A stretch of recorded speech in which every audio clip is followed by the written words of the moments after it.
Right breaking చూస్తున్నాం. ఈ నెల 18 నుంచి ఏపీ అసెంబ్లీ సమావేశాలు జరగనున్నాయి. AP governor Abdul Nazeer gazette notification ఇచ్చారు. తొలి రోజు సమావేశాల అనంతరం బీఏసీ భేటీ జరగనుంది. అసెంబ్లీ సమావేశాల ఎజెండాను బీఏసీ ఖరారు చేయనుంది. ఇకపై ఈ దఫా అసెంబ్లీ సమావేశాలకు హాజరు కావమని వైసీపీ తెలియజేసింది. 18న ఉదయం 9 గంటలకు శాసనసభ ప్రారంభం కానుండగా 10 గంటలకు శాసన మండలి ప్రారంభం కానుంది.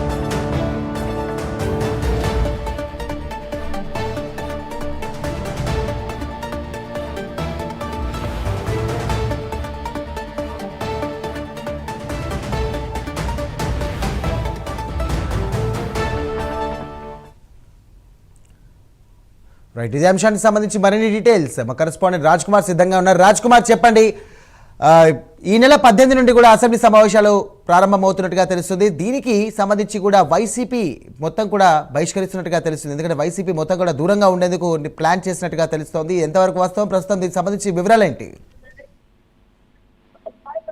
సాయిరామ్, ముఖ్యంగా ఏదైతే ఈ నెల 18 నుంచి కూడా ఏపీ అసెంబ్లీ సమావేశాలు జరగబోతున్నాయి. అసెంబ్లీ సమావేశాలకు సంబంధించి కూడా నిన్న జరిగినటువంటి కేబినెట్ లో మంత్రివర్గం ఆమోదం తెలిపింది. ఈ నెల 18 నుంచి కూడా జరగాలని నిర్ణయం తీసుకుంది. మరి కేబినెట్ సమావేశాల ప్రకారం కూడా చూసుకుంటే కనుక ఒక బీఏసీ సమావేశం నిర్వహిస్తారు. ఈ బీఏసీ సమావేశంలో అసెంబ్లీ సమావేశాలు ఎన్ని రోజులు నిర్వహించాలి ఏంటనేది కూడా ఆ కమిటీ ఒక నిర్ణయం తీసుకుంటుంది. ప్రధానంగా అసెంబ్లీ సమావేశాల నిర్వహణకు సంబంధించి కూడా ఇప్పటికే టీఏడీకి ముఖ్యమంత్రి కార్యాలయం నుంచి ప్రత్యేకంగా ఒక లేఖ రాయడం జరిగింది.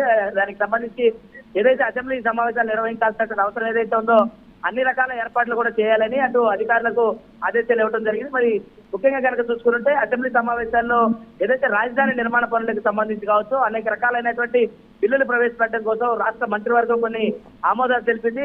దాదాపుగా 25 మెడికల్ కళాశాలల నిర్మాణం కోసం ప్రతిపాదనలు పంపినటువంటి నేపథ్యంలో వాటన్నిటి కూడా కార్యరూపం దాల్చిపోతా ఉన్నారు.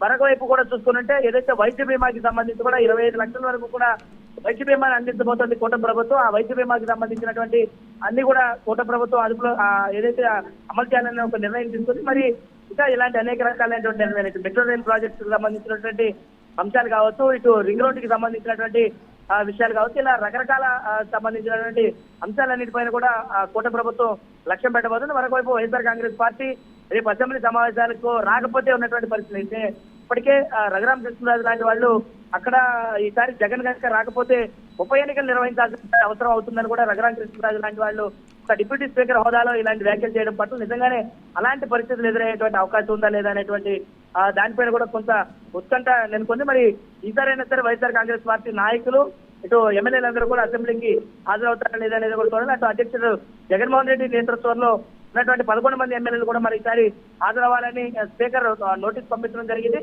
మరి హాజరవుతారా లేదా అనేది కూడా మరి చూడాల్సిన అవసరం ఉంది. Sairam. Right, thank you Raj Kumar.